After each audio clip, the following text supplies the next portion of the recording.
Hello, salam, shalom, and peace be upon you. I was about to do another video a while ago, and something else came to my mind. The burial of Christ and the resurrection of Christ. There's something that kind of sticks out that I want to kind of touch on something.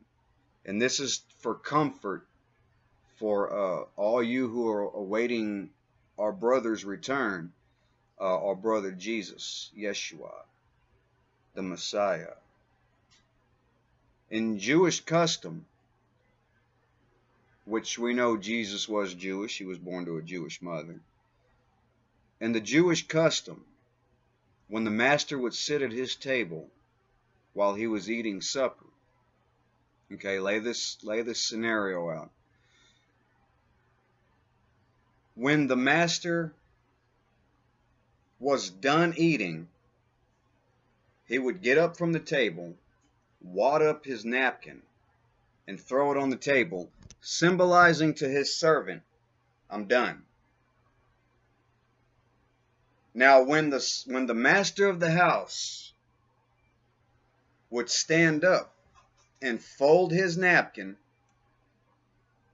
let me see that yellow right there. I'm going to show you what I'm talking about because I'm excited to talk about this. So this, when the master's done eating, he will wipe his mouth and throw it. Just like that. Throw it on the table. That tells the servant, clean up, I'm done.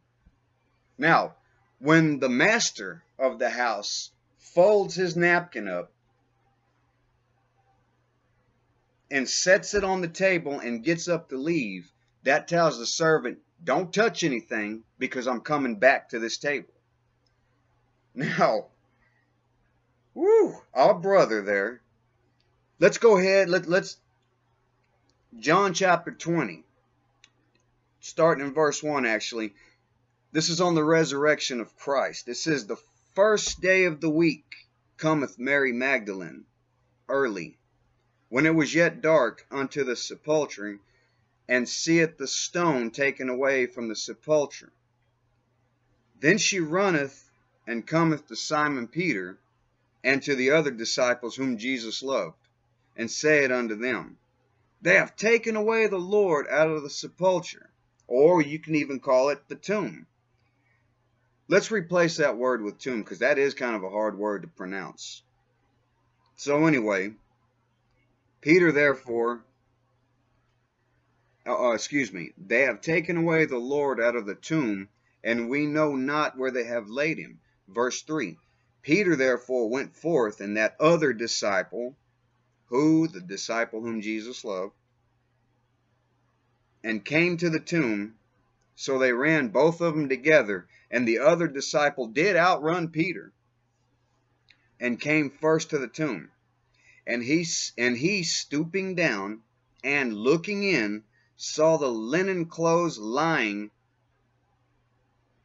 yet went he not in. He didn't go in. Verse 6, then cometh Simon Peter following him, and went into the tomb, and seeth the linen clothes lie. Verse 7, this is important.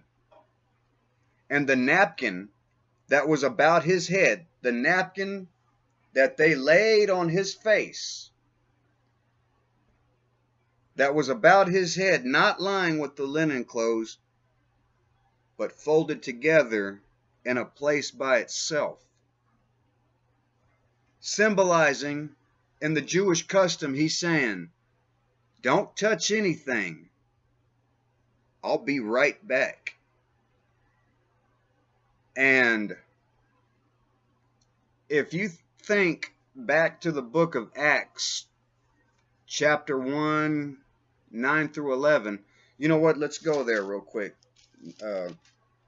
9 through 11, he says, and when he had spoken these things, while they beheld, this is talking about Jesus, while he spoke these things, or while he had spoken these things, while they beheld, he was taken up, and a cloud received him out of their sight. And while they looked steadfastly towards heaven as he went up, behold, 2 men stood by them in white apparel. If you look back to my other videos, white represents purity. So these 2 men that were in the white apparel were angels that were standing there. So verse 11, which also said, you men of Galilee, why stand you gazing up into heaven? This same Jesus, which is taken up from you into heaven, shall so come in like manner as you have seen him go into heaven. He's coming back, just as he has promised. He folded his napkin as proof and said, don't touch anything, because I'm coming back. And that is some great news. To me, that's great news, because he's coming back. You can read more about that in the book of Revelation. I mean, this time he's not coming back with peace. This time he's coming back with a sword, though. So this is why, it's real important. I mean, get it together. I mean, study to show yourself approved of God. I mean, it talks in here in the book of Revelation. And like I said, these are some things that your preachers will not talk about. But see, real quick, before I even go on any further, I am super excited about that. I mean, hearing that about the napkin, I mean, come on, man. The Jewish custom, him telling us symbolically, I'm coming back. So, you know what? I'm going to save what I was going to read in Revelation for a later study about the things, about the great white throne judgment. My next video, it's going to be based off of Revelation chapter 20, verse 12. I didn't even think about that. 2012. 2012.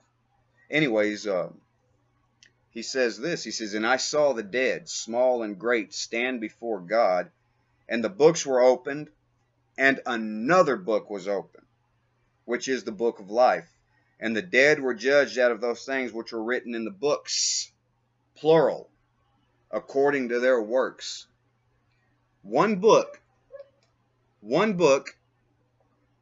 is going to be the book of life, whether, it's going to say whether it has your name written in it or not. The book that you're going to be judged out of is the law. And it can be found in here. The Holy Bible. First 5 books of the Bible, the Old Testament, 10 Commandments. Check these things out. But I'll go deeper into that tomorrow about that book. But once again, on the napkin, the folded napkin, isn't that great? Isn't that amazing that he's coming back? He's coming back, and we're not going to be left here.